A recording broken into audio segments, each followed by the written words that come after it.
देश विदेश से गीता जयंती महोत्सव और कुरुक्षेत्र के दर्शन करने आए पर्यटक हरियाणा की आन बान शान पगड़ी को सिर पर ना बंधवाए, ऐसा कैसे हो सकता है? देखिए, पगड़ी ये हमारे बुजुर्गों के सिर पर बांधी जाती है और ये एक इज्जत का प्रतीक होता है। पहले जब भी कोई लड़ाई झगड़ा हो जाता था तो बुजुर्ग अपने सिर की पगड़ी का मान सम्मान फैसलों के लिए करते थे और जो पगड़ी जिसके सिर पर होती थी उसका फैसला सर्वमान्य होता था और इसलिए इसको मान सम्मान और इज्जत का प्रतीक माना गया है। कला, संस्कृति और मानवता का संदेश देती धर्म नगरी कुरुक्षेत्र में अंतर्राष्ट्रीय गीता जयंती महोत्सव का हिस्सा बनने के साथ ही हम आपको गीता की जन्मस्थली के भी दर्शन करवाएंगे ताकि आपका यह सफर पूर्ण रूप से सफल हो सके।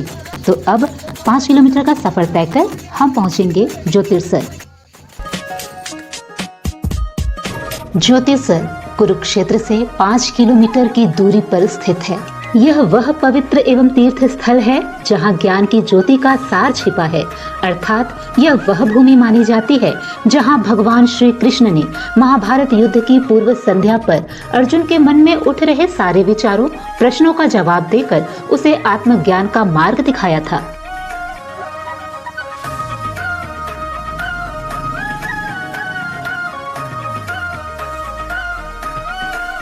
तो आइए अब हम आपको ज्योतिर्सर मंदिर के मुख्य द्वार से प्रवेश कर उस वट वृक्ष के दर्शन करवाते हैं जिसके नीचे खड़े होकर भगवान श्री कृष्ण ने अर्जुन को गीता का ज्ञान दिया था।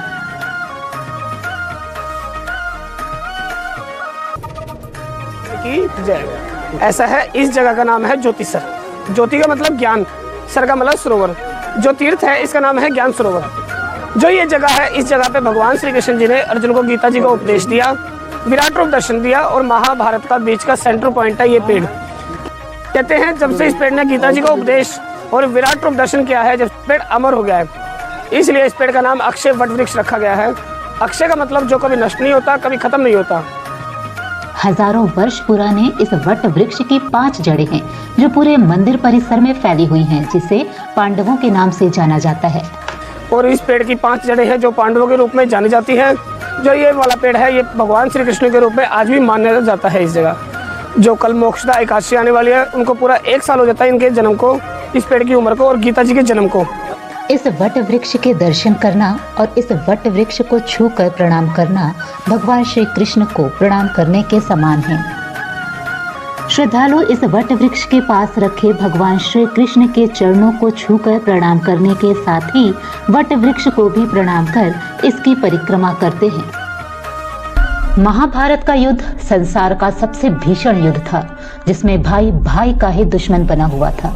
ऐसे में युद्ध की पूर्व संध्या पर अर्जुन को कर्म का मार्ग दिखाने भगवान श्री कृष्ण को धरती पर आना पड़ा। ज्योतिर्सर में ही भगवान श्री कृष्ण ने अर्जुन को गीता का उपदेश दिया। तो आइए अब हम आपको गीता उपदेश रथ के दर्शन करवाते हैं। गीता उपदेश रथ, जिसमें भगवान श्री कृष्ण रथ पर सवार होकर सारथी के स्थान पर खड़े हैं और अर्जुन को गीता का उपदेश दे रहे हैं, तो वहीं अर्जुन हाथ जोड़कर धरती पर विनम्रता पूर्वक खड़े हैं। मंदिर परिसर में बने अनेक छोटे छोटे मंदिरों का अपना एक इतिहास है। मंदिर के किनारे एक तीर्थ सरोवर भी है। यूं तो कुरुक्षेत्र का इतिहास अपने आप में बहुत विस्तृत है, लेकिन चैनल के माध्यम से हमने आपको ब्रह्म सरोवर पर लगने वाले श्री गीता जयंती महोत्सव और गीता के जन्मस्थली के दर्शन करवाकर आपकी इस यात्रा को पूर्ण किया।